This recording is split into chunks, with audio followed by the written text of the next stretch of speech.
Hello and welcome to another episode, and in my ongoing look at virtual tabletops, today we're going to have a look at Tableplop, which is available at tableplop.com. Now, the idea of me showing you all these different tabletops is to inform you. I'm not saying which one you should use because everybody's needs are different and each one of these virtual tabletops does something slightly different. So my advice to you is go out and try a few and see which one fits in best with your way of working. So Tableplop, an unusual name. Some have commented that it's an awful name, but basically to plop is to put something down. So basically this idea is that it's easy to use and you plop your resources onto the table. So let's have a look at the website. There's a support via Patreon. It's an online browser-based virtual tabletop for role-playing games where you can share and encounter roll dice, track initiative, see character stats and chat. Development is ongoing, so this is being made on the 6th of October 2020. So if you're watching this in the future, then some of these things may have changed. I also want to say that I haven't played with Tableplop for months. I had a quick look a few weeks ago, maybe a couple of months ago. So I'm coming in this as a new user, so I'm going to make some mistakes. But I figure that is the way that most users are going to come across these virtual tabletops. They're going to dial into them, see what's happening, play around and see what they can do. So that is the idea of this today. I've got some documentation on my other screen which I can refer to. So let's get into Tableplop. So this is the welcome screen once you log in. So let's go to welcome to Tableplop. I'm guessing this is going to be, we have an example scene. There we go. So let's have a look at what we've got here. So we've got a welcome screen. On the bottom we've got members. This is obviously how you invite members to your games. You copy that link and post it to them and they can join your game. You've got a list of NPCs.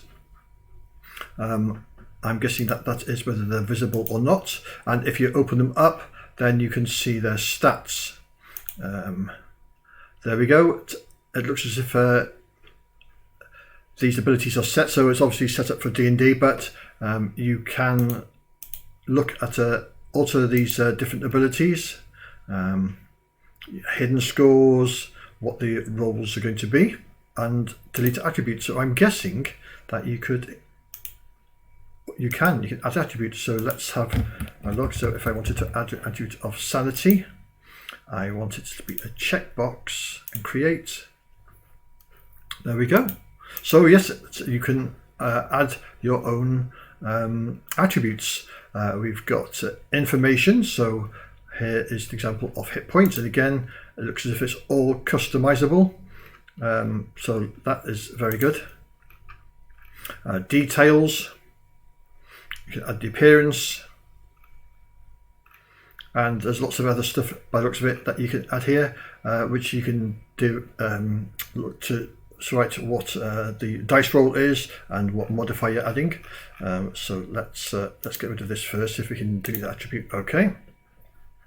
On the right we've got the settings, whether it's a private or public game, I'm guessing, players, and then we've got some information there. So yeah, that looks quite customizable. So let's go back. So that was your different NPCs. So you got you can set up your NPCs to do with your game. Settings, we can decide whether we're going to snap to grid or we're going to have freeform. The measurement, whether it's snap to grid or free. So let's put this on free and see what happens. The grid size, diagonal movement. So that allows you to do the old alternative D&D type, or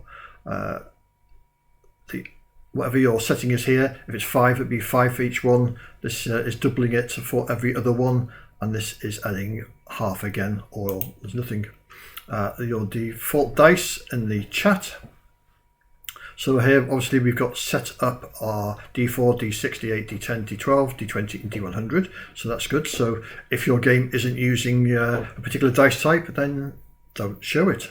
So far this looks highly customizable. And you can delete the campaign. So let's go into this scene, and by the looks of it, we got some instructions on this to show us how we get around. So it's dragging left and right to move the screen around, zooming in and zooming out. The camera on the right hand side here is obviously the default view when the scene is opened, so that's good. So you can alter the scene. So if you want your players to start in a particular spot, you can set it, and by the looks of it you can drag it around. So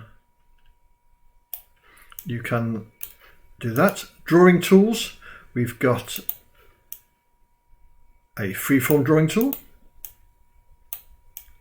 a line tool which is just left click, a circle tool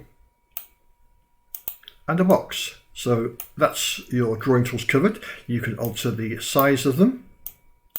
You can alter the colours, the opacity, whether they're visible or not. So you could have private notes, whether they're public and whether they're locked. Well, I'm guessing if you press delete, it's probably going to delete them. Or maybe it isn't. Who knows how to... Oh, there we are. Click delete and that will get rid of the drawings. Then we've got Fog of War, and what I like about this is it's got some nice instructions on the left hand side here. I've not looked at this properly. So Fog of War, hide parts of the scene from your players. It appears as totally opaque to them. So if I switch it off, you can see that the Fog of War disappears and it's visible. You can edit and reveal Fog of War. So let's reveal some areas. So how do we do this? Is it click on the map to draw a polygon? Okay. So, whoops, go back to Fog of War. So we're going to draw, oh yes, this is simple. I like that, nice and simple. And hide areas, it's going to be the same. I like that, very, very simple. And get back to the area.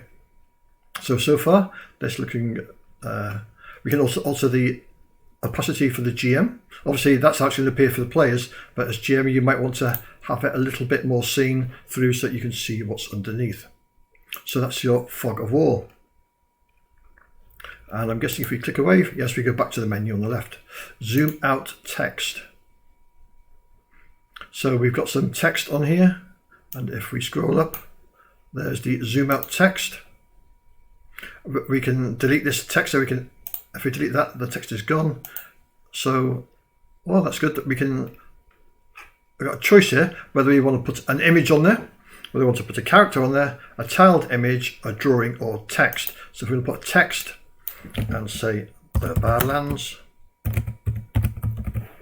and we can decide whether it's going to be on the background, the top level, or characters. So there's would appear to be 3 backgrounds. So there's the Badlands, and obviously we can change the color of this and change the size of it and alter the way it is. So that's nice and simple. Again, it's I'm finding this very clear.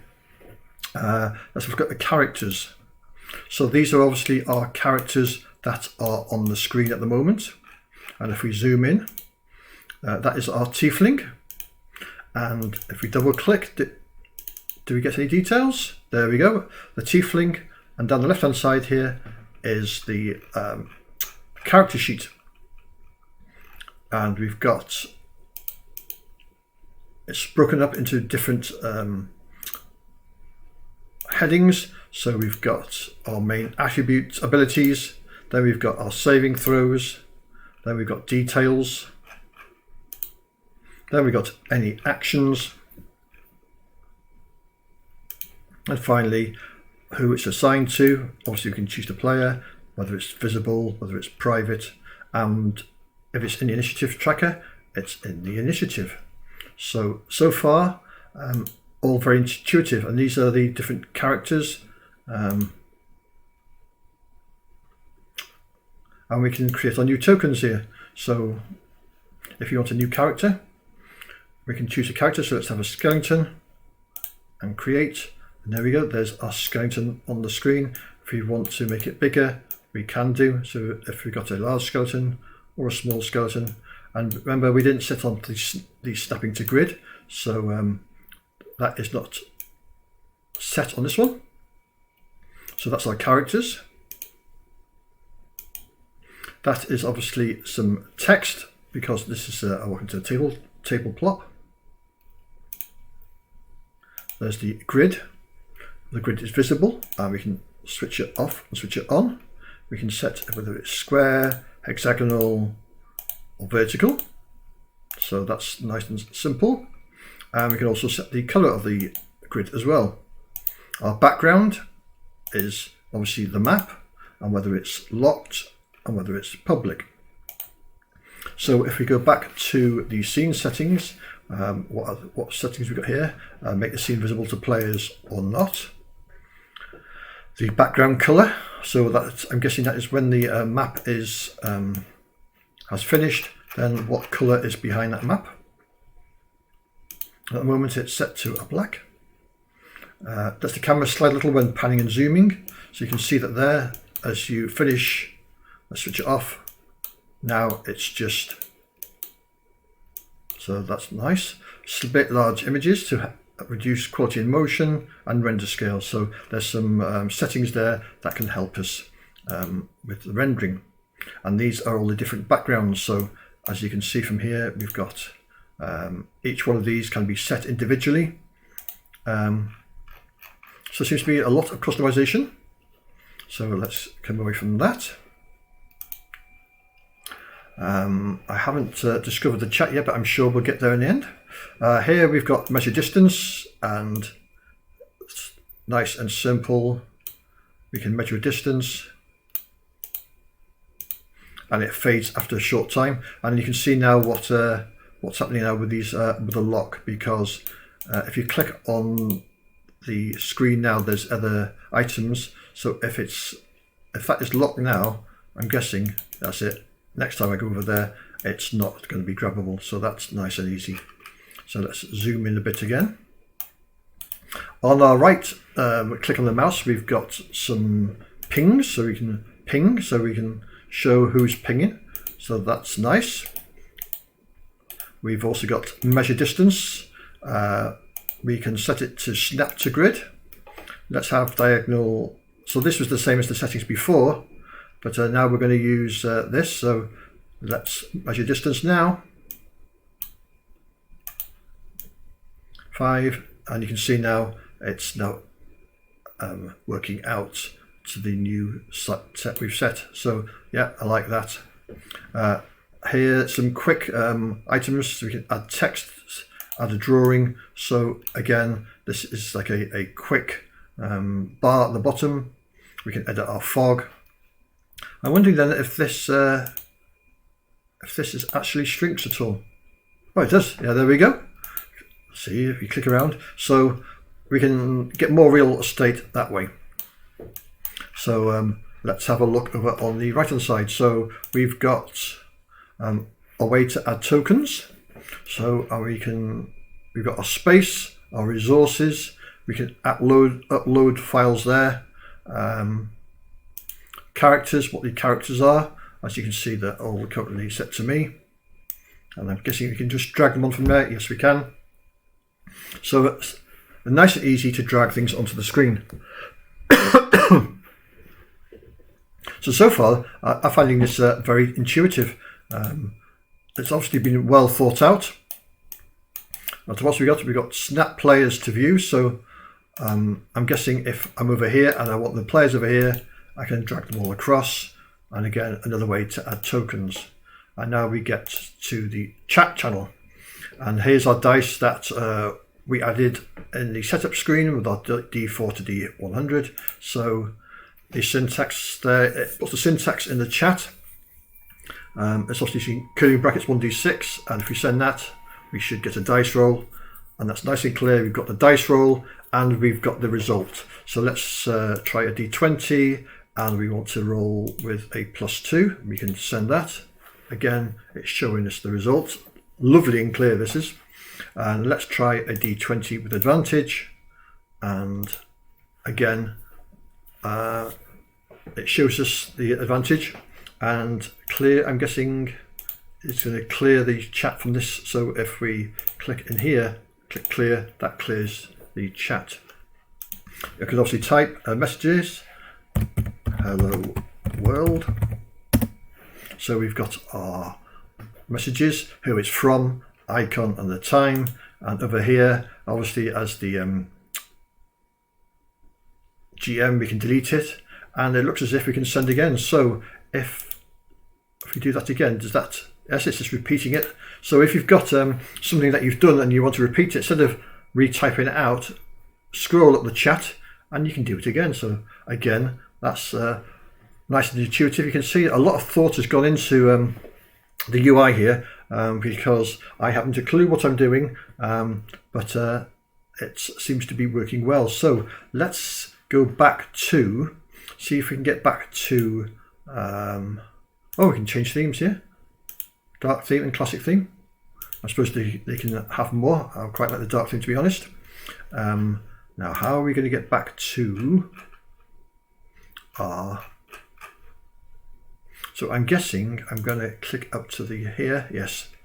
So this is our scenes. So let's see how we can open as a spectator.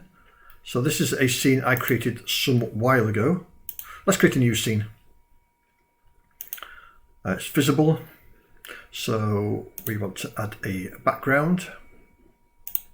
So let's see, upload a file and see if I can get some of one of my maps in, and let's go to my Foundry folder because I know I've got some maps in here.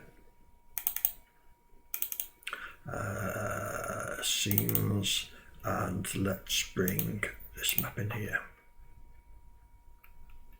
It's visible, background, and let's create, and there we go. That's as simple as bringing a map into the oh, I just right click now, and when you're on the background scene, you've got even more choices. Besides ping and start place to view, you can flip it, so you can flip it, so that's handy if you've got a map and when you import it it's wrong. We can lock that, and you can see the sliders coming on here. So I like that. So let's add some fog of war then to this. So we're going to make fog of war visible, and we're going to reveal areas. So let's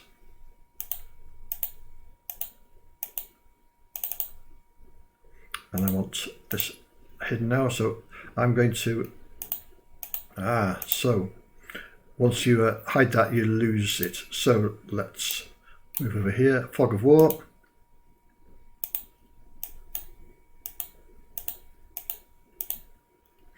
And it looks as if you've got to click multiple times. So let's have, there we go. So we've got our fog of war there. Our characters, we're on this one. So let's look at our characters. So let's drag a couple of characters on. Now, did I set up, what I don't know is, did I set up step to grid? But as you can see, I'm playing around with this, and at the moment I'm finding it quite intuitive. I believe there is a way to get scenes to show up the top, and that was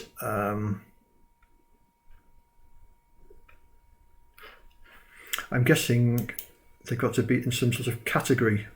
So let's say change category, new category. We'll call this to visit. Let's have a look, see what happens there. And so we've got scene to visit and scene 3, change directory to visit.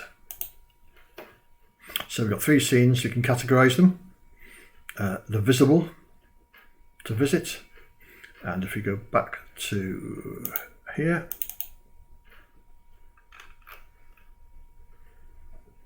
so at the moment I don't see any way. I mean, this could be because there are no other players in the game. Makes the scene visible to players.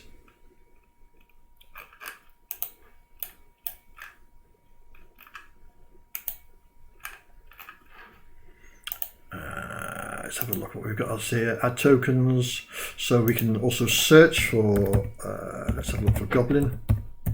And I'm guessing what they're gonna, oh there we go, lots of so goblin there. Let's have a look for dragon. So they've got some features there. As you can see, you get 100 megabytes free, and I'm guessing that there's going to be some pricing strategy for the extra stuff that you get hold of. So at the moment I'm finding this very intuitive. There's our grid.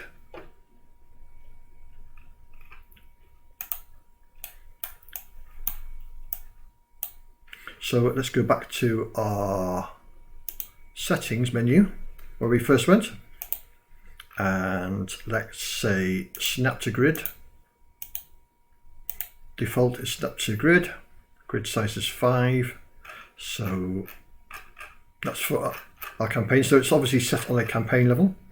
And if we go back into the scene now, do these. Yes, you can see now we're snapping to grid. There we go. So our abilities is let's have a look to see if you can actually roll from here, or it's just recording them. So it looks as if dexterity save. Oh, there we go. So if it's got an arrow there, we can send this to chat. So let's open our chat up. So if we want to make a dexterity save, it sends it to chat, and it also tells us the icon and the save. So yes, that's nice. And what else we've got here? We've got if we're having spells or messages, spells, slots, stuff like that, we can add those, and we can obviously, by the arrow that sends it to chat. You can also set each character sheet to private, so only the that player and the GM see it, which is again is nice. And what we didn't try was the combat tracker. So let's have a look how the combat tracker works. So we've got some characters. We've got 2 characters in the scene. Let's add some goblins. So we go back to here and put in goblin. What to do, like it's nice and easy to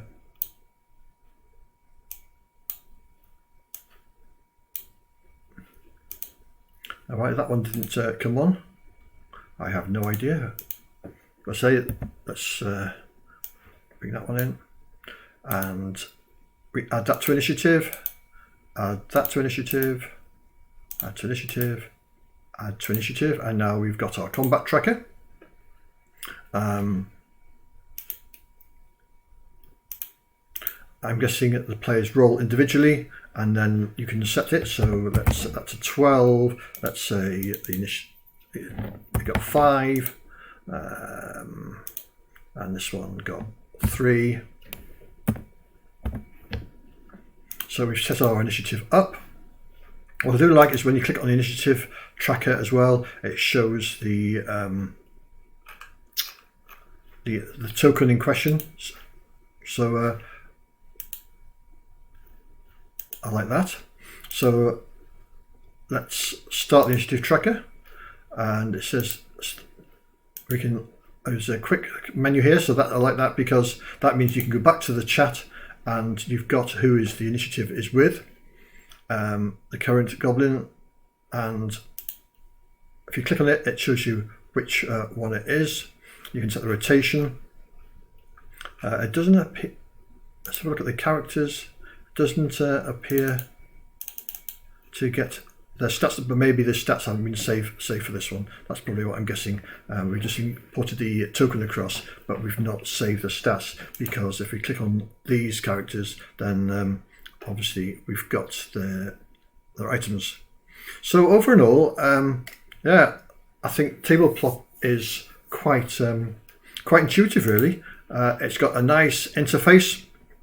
I'm sure I'm missing out lots of features here. This is just a quick dive in, but as you can see, there seems to be a lot of features in here. And let's go back to the main page and see if we can learn about or anything else about the cost.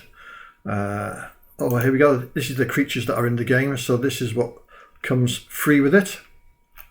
So you got a bunch of creatures to start with. You've got a bunch of characters to start with.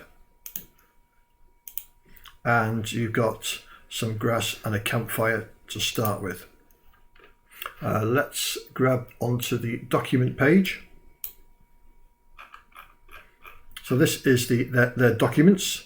There's a getting started guide. So if you want to get started, it tells you how you get started. The documentation to me looks quite detailed. I said I've not looked at any of this. I've just been messing around with it, as you can see. So it's fair play to them. They've done a good job with this. There's some tutorials as well, of which there's one at the moment. There's some nice simple how do I add resources to my game, so some simple questions here.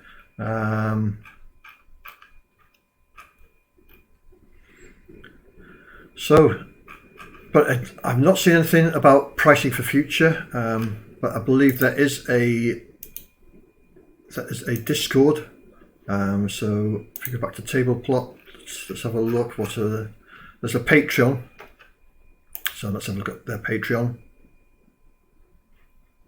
So so this is obviously the payment method. They're using Patreon. So for $3.50 a month, you're getting 600 megabytes of storage. If you for $7 a month, it's 4 gigabytes of storage, and for $14 a month, that takes you up to 10 gigabytes of storage. That is a quick look at Tableplop. If you think it's something you want to try out, then head over to Tableplop and try out the free version. And then if you need more space, then you've got it. And I would suggest, if you're playing at something other than D&D, see if you can create new character sheets. So that's all for this episode. I hope it was of some use, and I'll see you all on the flip side.